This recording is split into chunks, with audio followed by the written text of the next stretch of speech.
एक गांव में एक मजदूर रहा करता था जिसका नाम हरिराम था। उसके परिवार में कोई नहीं था। दिन भर अकेला मेहनत में लगा रहता था। दिल का बहुत ही दयालु और कर्मों का भी बहुत अच्छा था। मजदूर था इसलिए उसे उसका भोजन उसे मजदूरी के बाद ही मिलता था। आगे पीछे कोई ना था इसलिए वो इस आजीविका से संतुष्ट था।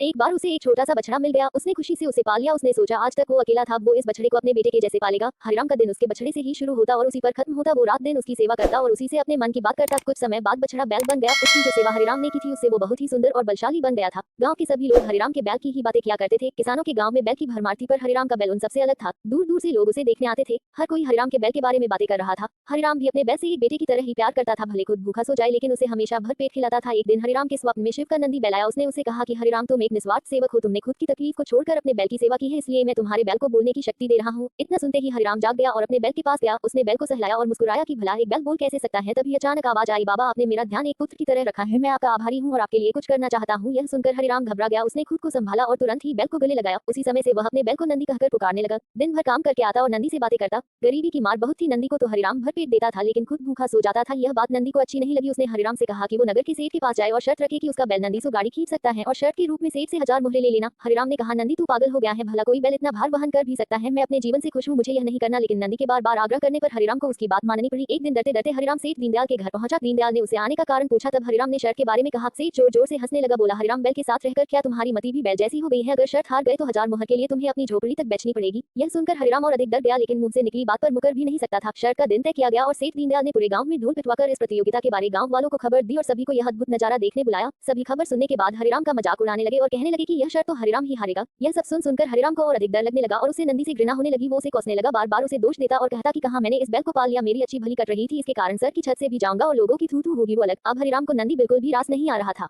वह दिन आ गया जिस दिन प्रतियोगिता होनी थी। 100 माल से भरी गाड़ियों के आगे नंदी को जोता गया और गाड़ी पर खुद हरिराम बैठा। सभी गांव वाले यह नजारा देख हंस रहे थे और हरिराम को बुरा भला कह रहे थे। हरिराम ने नंदी से कहा, देख तेरे कारण मुझे कितना सुनना पड़ रहा है। मैंने तुझे बेटे जैसे पाला था और तूने मुझे सड़क पर लाने का काम किया। हरिराम के ऐसे घृणित शब्दों के कारण नंदी को गुस्सा आ गया और उसने ठान ली कि वो एक कदम भी आगे नहीं बढ़ाएगा और इस तरह हरिराम शर्त हार गया। सभी ने उसका मजाक उड़ाया और उसे अपनी झोपड़ी सेठ को देनी पड़ी।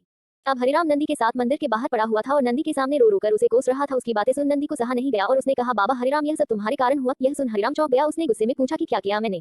तुमने भान खा रखी है क्या? तब नंदी ने कहा कि तुम्हारे प्रेम के बोल के कारण ही भगवान ने मुझे बोलने की शक्ति दी और मैंने तुम्हारे लिए यह सब करने की सोची, लेकिन तुम उल्टा मुझे ही कोसने लगे और मुझे बुरा भला कहने लगे। तब मैंने ठानी मैं तुम्हारे लिए कुछ नहीं करूंगा। लेकिन अब मैं तुमसे फिर से कहता हूँ कि मैं 100 गाड़ियां खींच सकता हूँ। तुम जाकर फिर से शर्त लगाओ और इस बार अपनी झोपड़ी और 1000 मोहरे की शर्त लगाना।